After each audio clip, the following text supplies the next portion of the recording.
अर्थशास्त्री आकाश जिंदल ने अमेरिकी राष्ट्रपति डोनाल्ड ट्रंप द्वारा लगाए गए 26% प्रतिशोधित टैरिफ पर कहा, मेरी राय में यह अच्छा निर्णय नहीं है। सबसे पहले अमेरिका में महंगाई बढ़ेगी, वहां की जीडीपी ग्रोथ घटेगी, आर्थिक सुस्ती और गहराएगी।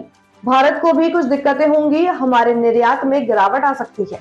मेरे हिसाब से ये अच्छा फैसला नहीं है। सबसे पहले तो यूएस में महंगाई बढ़ जाएगी, यूएस में जीडीपी ग्रोथ डाउन जाएगी, यूएस स्लो डाउन यूएस का बढ़ जाएगा। हिंदुस्तान के लिए कुछ तकलीफ़ है, हम जो चीज़ें एक्सपोर्ट करते हैं उसमें कुछ कमी आएगी, कुछ जीडीपी ग्रोथ भी हमारी कम रह सकती है।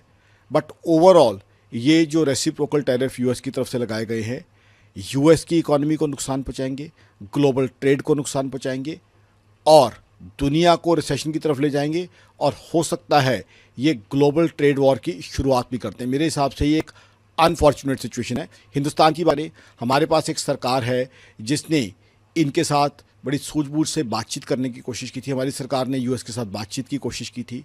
हमारी सरकार सोल्यूशन ओरिएंटेड है। हमारी सरकार सिचुएशन को देख के फैसले करती है और सिचुएशन के हिसाब से सोल्यूशन निकालती है। और हमारी सरकार ग्रोथ ओरिएंटेड है, बट फिर भी ट्रंप साहब की तरफ से टैरिफ लगा दिए गए जो अनफॉर्चुनेट है। अब हिंदुस्तान की इकॉनमी को शॉर्ट टर्म में नुकसान है, बट लॉन्ग टर्म में क्योंकि हम डोमेस्टिक डिमांड ड्रिवन इकॉनमी है, हम पे ज़्यादा इसका नुकसान नहीं होगा।